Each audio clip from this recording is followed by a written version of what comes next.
Ocean gate के Titanic submarine ने अपना सफ़र कनाडा के सेंट जॉन पोर्ट से शुरू किया।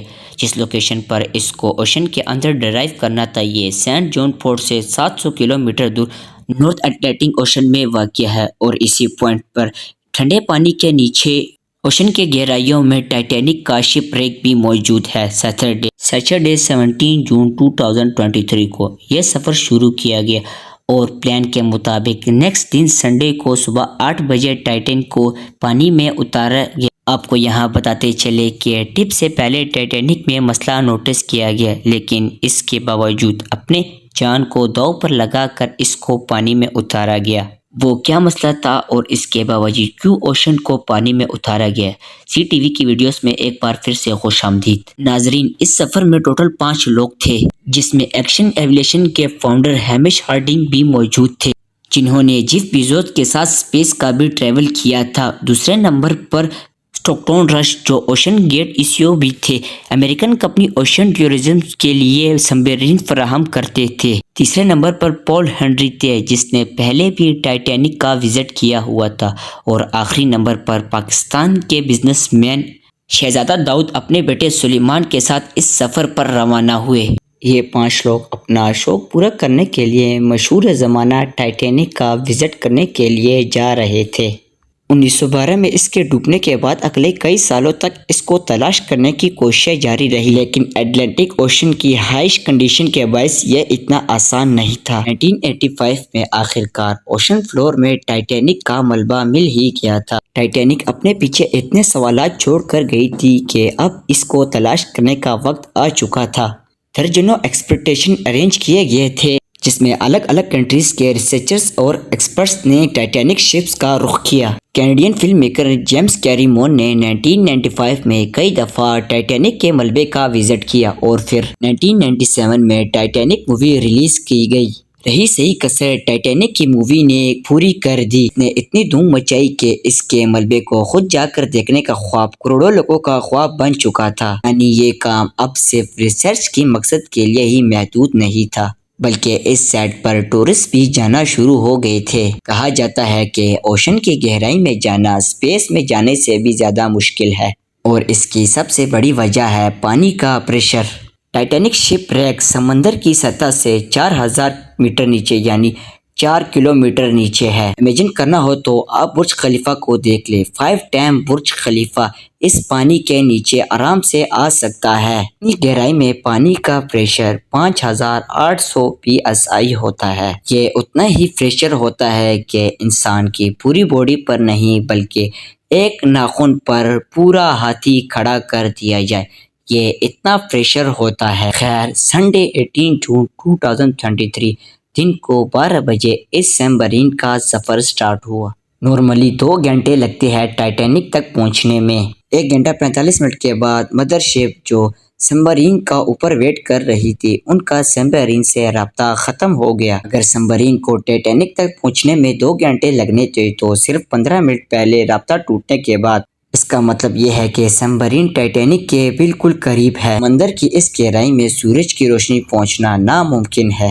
और यहाँ हर वक्त इंतहाई सख्त अंधेरा होता है। इतनी गहराई में वायरल सिग्नल का टूटना एक नॉर्मल बात होती है, लिहाजा पहले इस बात को इतना सीरियस नहीं लिया गया। ये ट्रिप टोटल 7 घंटों का ट्रिप था। दिन 12 बजे से लेकर शाम को 7 बजे इनको वापस ऊपर लौटना था। लेकिन जब शाम 7 बजे भी टाइटन से कोई राब्ता ना हुआ और ना ही वो ऊपर आई, तो इस वक्त ऊपर मौजूद मदरशिप में क्रू के पसीने छूटने शुरू हो गए। तो इस वक्त Canadian researcher Faisal polar Prince ने टाइटैनिक को ढूंढने का काम शुरू कर दिया। 9:40 पे उन्होंने US कोस्ट गार्ड से राब्ता करके मदद तलब की। US और कैनेडियन प्लेन्स ने पूरे एरिया में सर्च ऑपरेशन शुरू कर दिया। उन्होंने पानी की सतह पर ही नहीं, बल्कि सोनार स्कैन की मदद से पानी के अंदर भी रिसर्च करना शुरू कर दिया। इस एरिया में जो कमर्शियल वेसल्स थी, उनको भी ऑर्डर दे दिया गया कि वो अपनी आंखें खुली रखे। नाजरीन, 2 दिन तक रिसर्च जारी रही, लेकिन टाइटन का कोई अता पता नहीं लगा। फिर एक उम्मीद की किरण नजर आई। वेडनेसडे 21 जून सुबह 6 बजे रिसर्च टीम को एक आवाजें सुनाई दी। ये आवाजें अंडर वाटर रेडर्स की मदद से सुनी गई।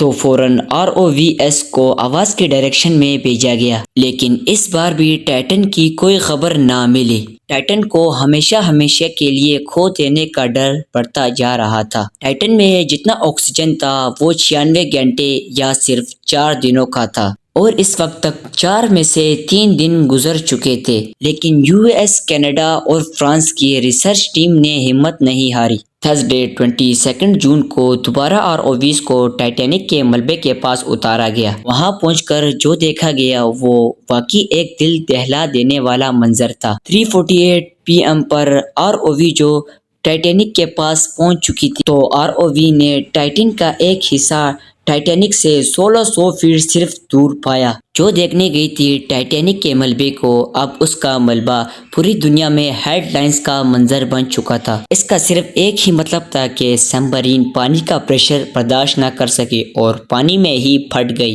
اس خبر نے جیسے پوری دنیا میں ہی ہلچل مچا دی۔ اوشن گیٹ کی سیفٹی پر کئی سوال کھڑے کیے جانے لگے۔ اوشن گیٹ کے CEO جو خود اس واقعے میں اپنی جان گنوا بیٹھے ہیں، انہوں نے خود 2021 میں کہا تھا کہ انہوں نے ٹائٹن کو بناتے وقت کچھ رولز توڑے تھے، کیونکہ انہوں نے ٹائٹن کو سٹیل سے نہیں بلکہ ایویلیشن گریڈ کاربن فائبر سے بنایا تھا۔ پر وہ اس انڈسٹری میں کچھ نئی ایویشن کرنا چاہتے تھے۔ یہاں پر سٹیل کو ریپلیس کر کے کاربن فائبر کا استعمال کیا گیا تھا۔ پہلی بار لانچ سے پہلے ٹائٹن 10,000 سے 5,000 PSI کے پریشر سے ٹائٹن پاس ہو گیا تھا۔ پر ایکسپرٹس کا ماننا ہے کہ اوشن کے اندر ہزاروں قسم کی طاقتیں سبمرین پر پڑتی ہے، جس میں نہ صرف پریشر بلکہ پانی کا بہاؤ بھی ہوتا ہے، جو کہ لہروں کی وجہ سے پیدا ہوتا ہے، اور یہ بھی ہو سکتا ہے کہ اندھیرے کی وجہ سے یا کوئی بھاری پتھر اور یا کوئی سمندری مخلوق سبمرین پر آ سکتی ہے۔ کچھ بھی ہو، لیکن ٹائٹن کی تباہی کا ایک حل تو اس کا کاربن فائبر کا حل تھا۔ اس میں پہلے سے موجود کریک بھی تھے۔ جی ہاں، ٹائٹن سبمرین 2019 میں بھی کارل سٹیرلے نامی ایک بزنس مین کو بھی لے کر گئی تھی، اور اس وقت بھی اس کو اوشن گیٹ کے CEO ہی آپریٹ کر رہے تھے۔ اس وقت وہ جب نیچے جا رہے تھے تو ان کو ٹائٹن کی باڈی کی کریک کی آواز سنائی دے رہی تھی۔ I was actually even able to drive the submarine towards deeper water by the sound of the cracking getting louder. اس وقت انہوں نے اس آواز پر زیادہ دھیان نہیں دیا، کیونکہ انہیں اوشن گیٹ کے CEO پر پورا بھروسہ تھا، کیونکہ انہوں نے خود ہی ٹائٹن کو بنایا تھا۔ اس حادثے کے بعد انہوں نے CNN کو بتایا کہ شاید اس وقت ٹائٹن پانی کے پریشر کو برداشت نہیں کر سکتا۔ اگر یہ بات سچ ہے تو اس میں کوئی شک نہیں کہ ٹائٹن کے باڈی میں کریکس پڑنا پہلے سے ہی شروع ہو چکے تھے۔ 2018 میں ایک ایکسپرٹ نے ٹائٹن کے کاربن فائبر باڈی کے خلاف آواز اٹھائی۔ ان کا کہنا تھا کہ یہ مسئلہ ٹائٹن کے پھٹنے سے چند سینٹی سیکنڈ پہلے ہی پتہ لگے گا، اور دراصل میں ایسے ہی ہوا۔ پانی کے جتنے گہرائی میں سبمرین پھٹا ہے، اس کو صرف پھٹنے میں 0.3 سیکنڈ ہی لگے ہوں گے۔ امید کرتا ہوں کہ زی ٹی وی کی یہ ویڈیوز بھی آپ لائک کریں گے اور چینل کو سبسکرائب کریں گے۔